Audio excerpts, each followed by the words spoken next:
Welcome to the ARDS Alliance's podcast, where we dive deep into stories that inspire, educate, and empower. I'm your host today, Paula Blonski, president of the ARDS Alliance, and today we have a truly special episode. We're joined by Vanessa Abraham. She is a speech language pathologist, advocate, and author of the powerful book Speechless. In her work, Vanessa brings a compassionate, insightful lens to the world of communication challenges, trauma, and healing. Speechless is more than a book. It's a movement that sheds light on the emotional journey of those who have lost their voices and the resilience it takes to find them again. Whether you're a healthcare provider, survivor, caregiver, or simply someone who believes in the power of human connection, this conversation is for you. So let's explore the incredible story behind Speechless with the woman who wrote it. Thank you for Vanessa for joining us today. Wow, what an intro. Whoa, I think I'm going to steal that and put that in my back pocket for the next interview. There you go. Well, thank you so much. Awesome. So can you tell us a little bit about your background and what inspired you to write Speechless? Yeah, so as you said, I am a speech pathologist. In 2019, I became terribly ill. I was perfectly healthy, and within a week's time, as in my book, Speechless, it talks about how I progressed within that week's time to being a patient in the bed, requiring things such as eye gaze to communicate. I was intubated, and this virus was slowly paralyzing my brainstem and spinal cord. At the time, I had no idea what was going on. So this medical journey I went on, after about, maybe 2 years of recovery, I thought, you know what, this needs to come into a book form. I need to use this book to educate people. So that's kind of where the inspiration came from. I was meeting so many survivors out there that needed to hear my story, that people needed hope. And also from a speech pathologist standpoint, there were so many people that I had worked with over the years that I thought they need to understand and hear some of these things from an actual survivor and speech pathologist and what I learned. So it was more of like an educational tool and a book for people to read to give them hope. Oh, that's amazing. And it did, and it will for sure in the future. So how did your academic and clinical experience shape the lens through which you wrote this book?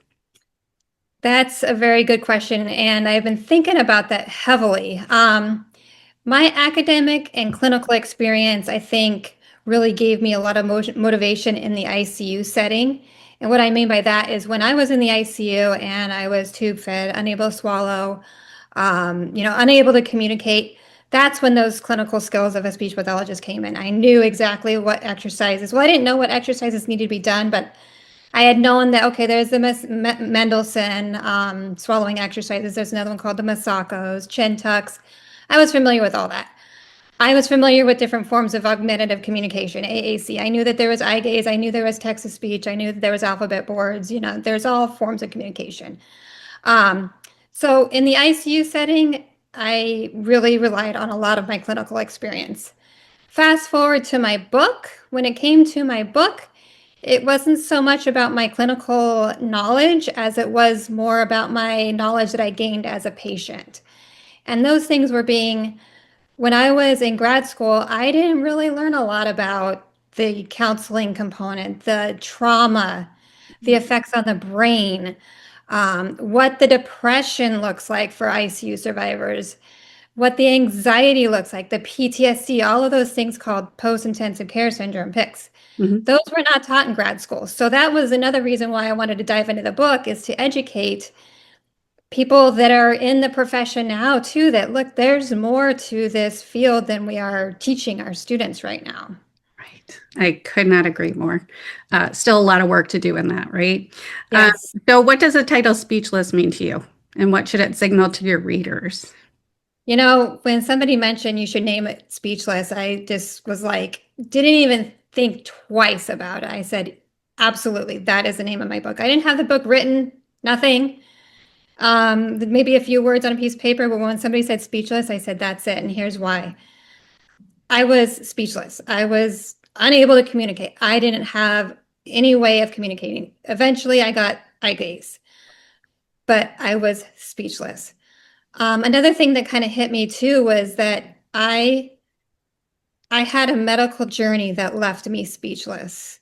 not only nonverbal speechless, but it's a play on words almost. Like I can't even describe, or I couldn't at the time, how utterly awful this experience was. When people would say, "What happened to you?" I was just like jaw dropping. I don't even know where to begin. Right. Do I begin at the first moment I realized I couldn't communicate and I was looking at an eye gaze device in front of me? Or do I talk about the swallowing difficulties and the fear? Do I talk about trying to learn to move my body again and getting out of bed for the first time? It just left me utterly speechless that this medical catastrophe just happened to me. It was just so overwhelming. Right. Oh, that's awesome. So let's talk a little bit more about PICS, right? Post-intensive care syndrome. So you've written about a long shadow of critical illness known as PICS. How has it shown up in your own life? PICS has shown up in my home life in many ways. So profound depression, that is a big one, just unbelievable depression. Anything from anxiety, suicidal ideation. The anxiety is just off the charts sometimes. Insomnia, even some like OCD like behaviors, some of those like intrusive thoughts that keep coming through your head. And you're just always trying to fight back against those and trying to find modalities to deal with, accepting your new body, you're accepting your new life. That's where the depression comes into play. It's hard to transition and remember who you are, who you were, and who you are now. Right. Yeah, the experience just totally Mhm. transforms who you are, and you're immediately having to accept a new person, right? And that's really hard for a lot of people. Mhm. So many people think that recovery ends when you walk out of the hospital, right? What do you wish more people understood about the day-to-day reality of living with PICS? It doesn't end when you leave the hospital. I like to, not that I like to think about it this way, but to me, it just makes more sense. It really begins when you leave the hospital setting, whether it's 2 months recovery, 6 months, 5 years, 15 years, or a whole lifespan. That's when it really begins. And a lot of people just think, oh, you made it through the ICU. You're all better now. You're moving, you're talking, you wrote a book. But there's still so much more that ICU survivors are trying to navigate, sometimes for the rest of their lives, because it's trauma. It's trauma to the brain. It affects you in different ways. So, Right. And I think in your book, you said it's a silent illness, right? Because you do, you look great. You wrote a yeah. book, like you just said, but it's silent and internal. So it's very hard for people to understand that. So how has PICS affected your relationships with your husband, your daughter, even yourself? Oh, it's changed relationships dramatically. I've had to do a lot of acceptance of knowing that other people are not going to understand where I've been, accepting that they're going to handle it the way they are, and that they don't know what it's like to be in my shoes, and just accepting that they're trying to do the best they can. I'm doing the best I can. Um, it's also affected relationships on a better level. Because people always think, okay, it's got to negatively affect it, but on the flip side of that, it's affected relationships on a good level too, because I've been able to connect with other people in more meaningful ways, Mhm. especially ICU survivors. If I hadn't acquired this illness, a lot of these people wouldn't be in my life. And a lot of these people that I've met since through support groups have just enriched my life. They've made my life more meaningful. Mhm. So it's like some relationships have taken the back burner, and I'm okay with that because I'm just a different person now. I have a whole different experience. But wow, the friends that I have gained through this are people that truly understand me. It's beautiful. Right, right, right. And the importance of support groups. Can we talk a little bit Oh, about that? work groups, community, like I can pick up my phone no matter if I'm on East Coast, West Coast time. There's somebody on the East Coast that will talk to me, somebody on the West Coast, and they understand me. They may not have Guillain-Barré, which is what my diagnosis was, but they have something that they understand, like, hey, I'm up at 2 o'clock. I can't sleep. You know, Right. let's chat. And they may be awake, they may be asleep, but there's always someone. And for me, that's enriched my life in many ways. Agreed. Agreed. I love the support groups and yeah, just everything it brings to you. I consider a lot of people I've met on my journey as family, right? Because they Mhm. understand for sure. Yep. So what helps you cope when symptoms resurface, and what advice would you give to others navigating life after the ICU? So, as I said before, those support groups. Yeah. What helps me in those times of needs, I've got my whole phone numbers of people, text messaging, support group, apps, um, email, but it's usually fastest just to text somebody and just say, hey, can you talk? And yes, no, and there's always someone available. What I would offer or suggest for people is to find that support group, find that community. For me, that was a game changer. Yeah, it didn't change the outcome of where I am, but finding those people that understand you, love my family, as in the book, they were there for me. Helped me in any way possible that they could at that time with the resources and skills that they had. Mhm.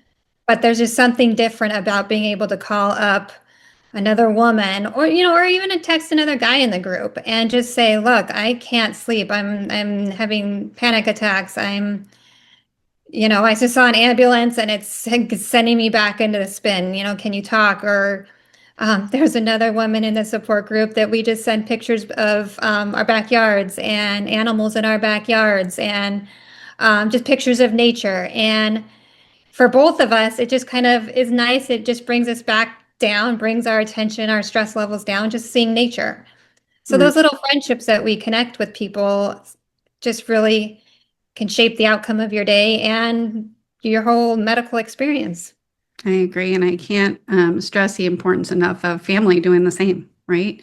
As Mhm. caregivers, find another caregiver that can help because Yes. caregivers suffer so much of feeling of not being able to help, not being able to help enough, right? So it's really important for family and children as well. Well, and they feel isolated as well. As survivors, we feel isolated. We feel like, okay, we're the only ones going through this, when in reality, we aren't.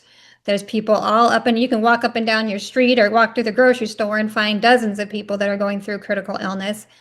And as you mentioned, the caregivers, Right. they're feeling like, oh, I'm exhausted. I'm burnt out of caring. Just like as ICU survivors, we are burnt out of our life. And so to dive deeper into that, it's important to keep the conversation and the communication going. Agree. It's okay to say I'm tired. It's okay to say I'm burnt out. I agree. So when you couldn't speak for yourself in the ICU, what made the biggest difference in feeling seen and understood? I was very blessed in my experience that I never, okay. Yes, I felt like I wasn't seen and heard, but I was seen and heard. My medical team did a really good job of understanding who I was. They were communicating with my husband, and I was very blessed too. My husband was there all the time.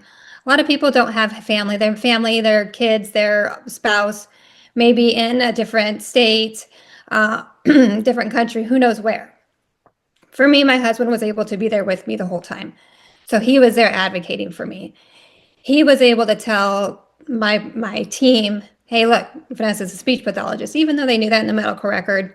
Um, but hey, she's a mom. She has a 3-year-old at home. They were able to connect with me because of that. And it's in my book, those pictures, they decorated the wall in my room. So any provider that came in to see me could see that, wow, this is a mom. There were pictures on the wall of me a week before I'd gotten sick. So they could see how active I was. I was holding my daughter. I was like holding her up. Well, in ICU bed, I couldn't hold her up. Just a week ago, she was holding her child. So they could see that, wow, she was strong enough to hold her child just 7 days ago. 7 days ago, she was out camping. 7 days ago, she was out riding motorcycles or quads with her family. This is where she is now. So they're able to make that connection to me that, look, this is a mom that wants to get back to that woman that's on the wall. Right. So that really gave them, they were able to connect with me more. And I think that really changed the vibe in my ICU room. Right. My team would walk in there and say, oh, Vanessa, this is when I was more verbal or at least able to type, but they would say, tell me about this picture. Mhm. Where were you here? Oh, your daughter is so cute. What's her name? And of course, those conversations would also trigger emotions in me because it was like my daughter up there and I wanted to get back to her. But it was just a way for them to get to know me and know who I was and what I was fighting for. Right. It makes you a person, not a patient, right? Yes, I So, wasn't medical record number 1, 2, 3, 4, 5. I was yes. Vanessa, the mother, the wife. Hmm. I love that. So I know we talked a little bit about caregivers and families. Other than the support groups, is there anything or any advice you would give to caregivers who feel overwhelmed by the healthcare system or unsure how to advocate for their loved ones? Mm, yeah, they're not alone. The medical system is scary. It's intimidating. When all of that falls on the caregiver being responsible for scheduling, I saw this in my husband being responsible for scheduling all these appointments, making sure nothing overlaps, making sure that the medications are right. You are certainly not alone. Whew. Um, and lean on people. It's okay to lean on people. Lean on your therapist. Ask them questions. Lean on, OT, speech. Ask the social worker questions. It's okay. That's what they're there for. Don't feel intimidated. Another thing that I thought was going to be really important here, obviously, give yourself some grace. Sometimes the things that are free are overlooked. Just be present with them. Right. Be present. Hold your loved one's hand. Just hold them. They're grieving. You're all grieving. The caregiver's grieving. This is a big change. Everybody needs some grace. Keep that conversation going. Another thing that's important, but I'm noticing that a lot of doctors are not allowing this anymore. I don't know if it's malpractice, but seeing if you can record. My husband, every therapy session, was it PT, OT, speech, he would record it. Just so, because the trauma and the effects of trauma and everything that I went through, I was so overwhelmed with so many things going through my mind. I got to do this. I got to do that. I got to do this. So he would record the physical therapy exercises. He would record even the speech therapy exercises. I have videos of me and my speech therapist and her telling me to do this, that, and the other. Because by the time I got home, I was so overwhelmed. I would say, like, what did she say to do? How many of those exercises? What was I supposed to do with my arm at PT? What did the doctor say about how much medication or how often? So if your doctors do allow that, see if you can record. That's amazing. Yes. And they're overwhelmed too, the caregivers. They're hearing so many different Oh, providers and, so I think it's great for both sides, mhm. for sure. It is. My husband reflected on those videos too. He would be taking notes. I remember my speech therapist too saying that. She goes, he's the best husband caregiver I've seen because he would be not only recording, Right. but taking notes and just jotting things down as the session progressed. Yeah. And I think it also helps with a lot of ICU survivors.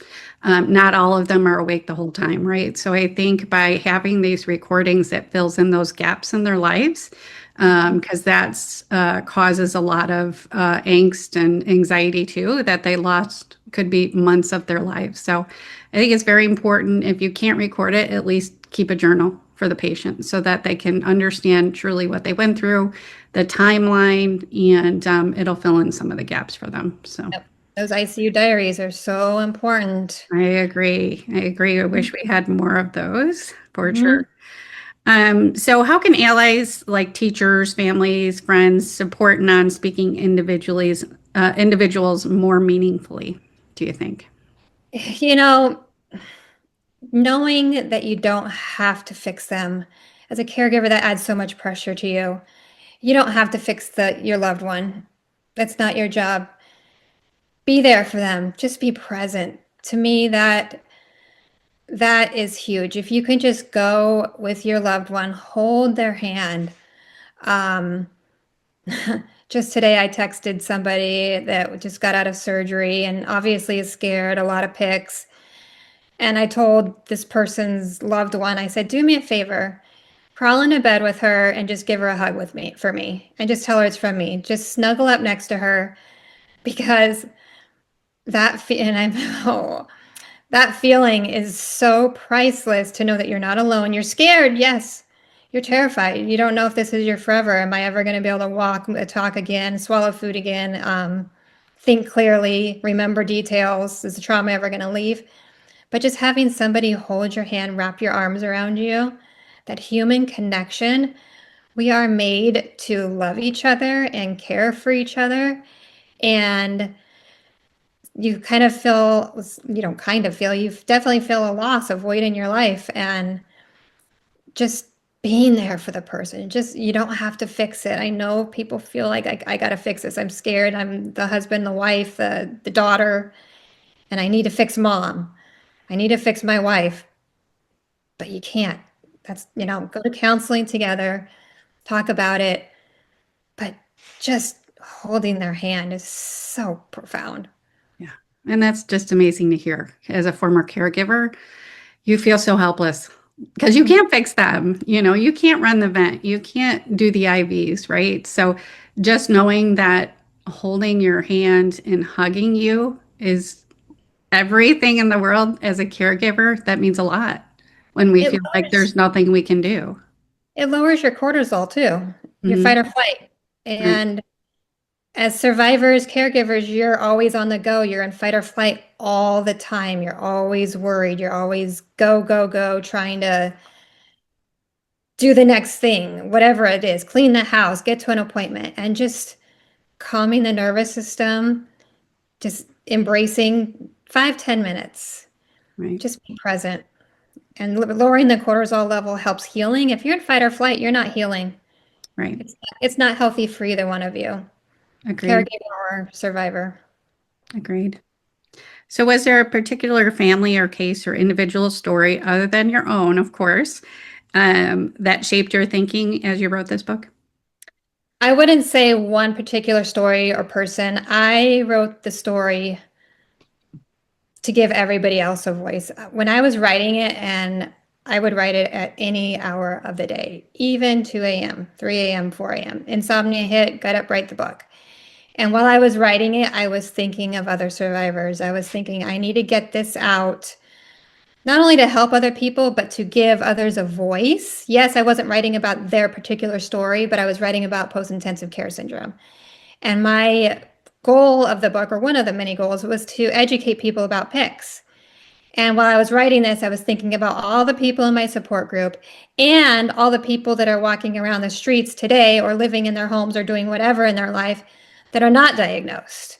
Because let's face it, there's probably millions of people that are got out of the ICU that don't know about PICS because people don't know about it. People Right. aren't talking about it. Social workers don't know about it. Mental health therapists don't know about it. I've seen plenty, trust me, and I ask them and they say, no, what is that? Yeah. Um, so that was a big one for me that was weighing on my heart when I was writing it, is like I felt like I was their voice, and I wanted to do something for all these other people that are out there. And I'm hoping through my book that people will get it and pass it on to somebody else. Like, pass it on to the neighbor after you've read it. Give it to the person across the street. Give it to your colleague, just to keep that momentum going. Yeah. Awesome.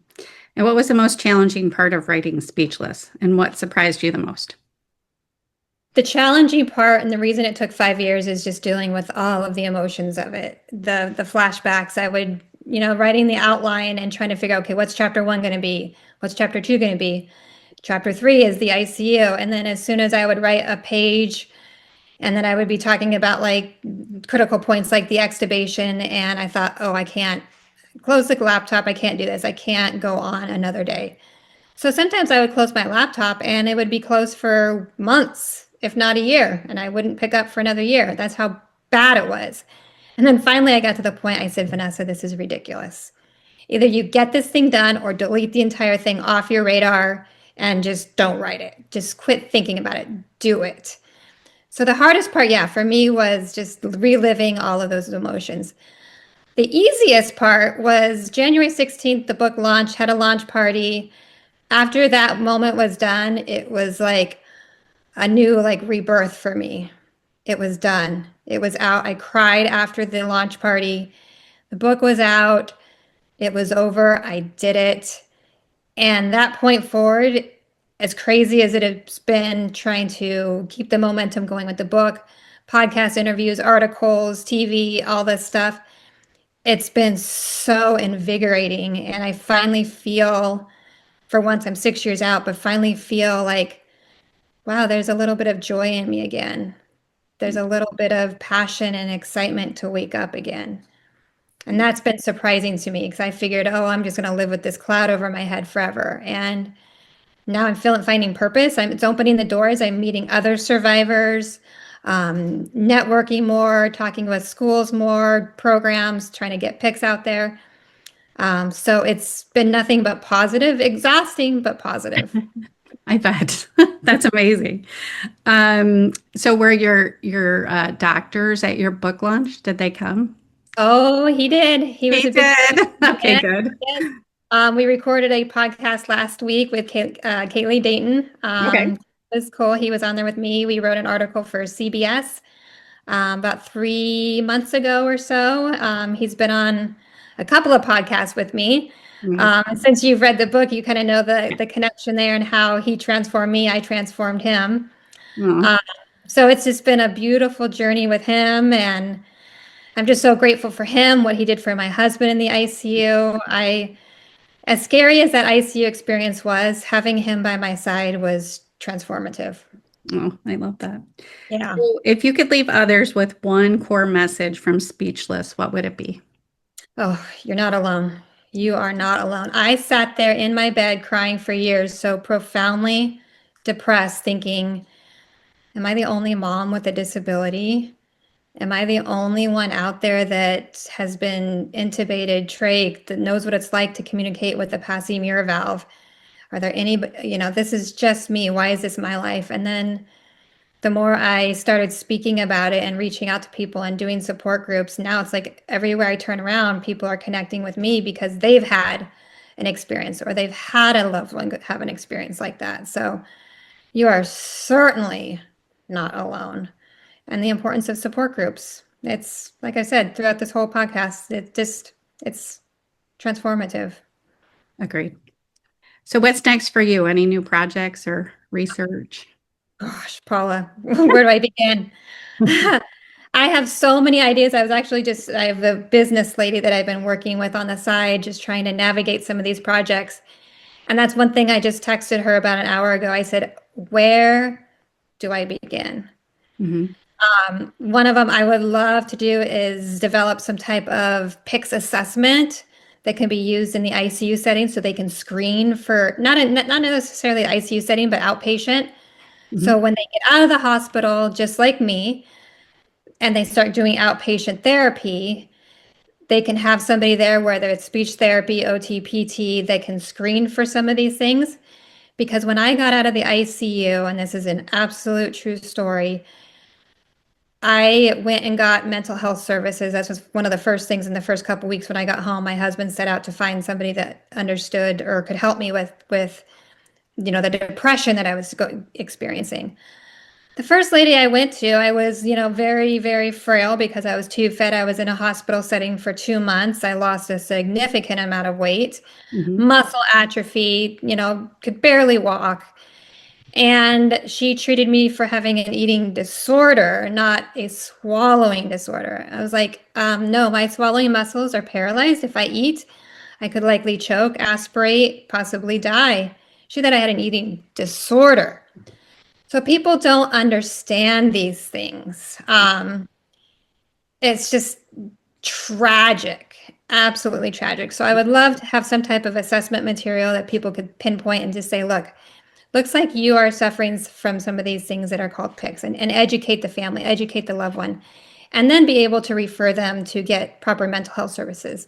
But again, the mental health therapists need to know what they're talking about. So that's one thing I'd love to do. I would love another book.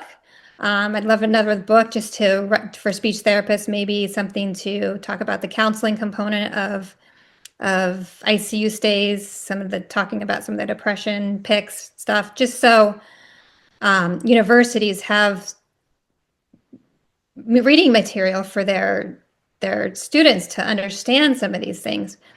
I would love, and this is my latest idea, writing an anthology of survivors. Have 15 chapters in a book.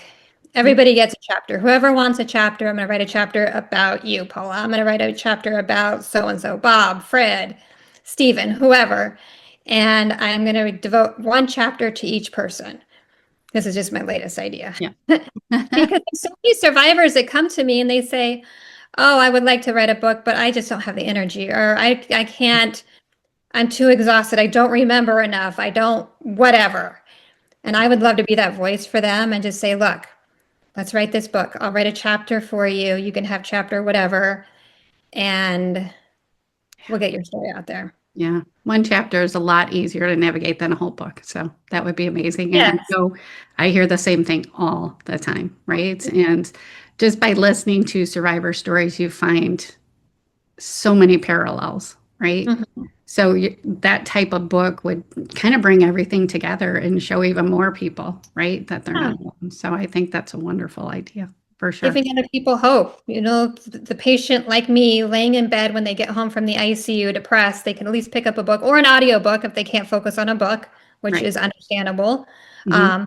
Having an audiobook to read 15, 12, I don't know, however many, 20 chapters, Right. and finding inspiration from other people's, whether they were on ECMO, a ventilator, tube fit, having different stories of different people with different journeys. It could be a 20-year-old, a 80-year-old, a 40-year-old, a child, a mother writing it about her 4-year-old child going through PICS, just Mhm. give Yeah. people hope and inspiration. Right. Well, I hope that work continues with giving tools to ICU patients to communicate, because that's the number one thing I hear too. My arms were too weak to even point at pictures or to write and stuff. So I'd love to see more resources. I loved in your book you talked about talk to text, right? That's amazing too. So I hope that work continues, because there's still a lot of work that needs to be And done. a lot of those things only came out with me because I was a speech therapist, or I am a Right. speech Right. therapist. I knew that, hey, this is 2019 when this happened to me. There was better forms, better forms of technology than having a white piece of paper with letters on it to type a word. So as soon as my arm and my fingers started to move right, my brain started going and thinking, where's my phone? I need an app. I know there's free apps out there because I get them from my students all the time. Text to speech, free apps. Right.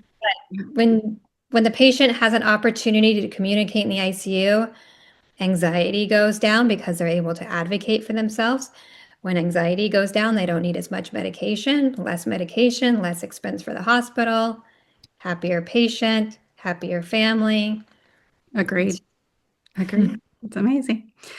So where can others learn more about your work and connect with you online? I am on all the socials. Well, not all the socials, but I'm on LinkedIn, Vanessa Abraham, Instagram, speechless_SLP for speech language pathologist. Obviously, Facebook, just Vanessa Abraham or speechless SLP. I do have a website. It's called ANEU, ANEU Healing, HEALING.com. So you can follow me on all of those different sources and get all sorts of information on what I'm doing and where I'm going. That's awesome. Well, Vanessa, I want to thank you so much for being on our podcast today and for all the work and your amazing book, Speechless. I would recommend everybody go out and get this book. It's just an amazing book. So thank you so much for being on today, and thank you for your work. Absolutely. Thank you. Thank you.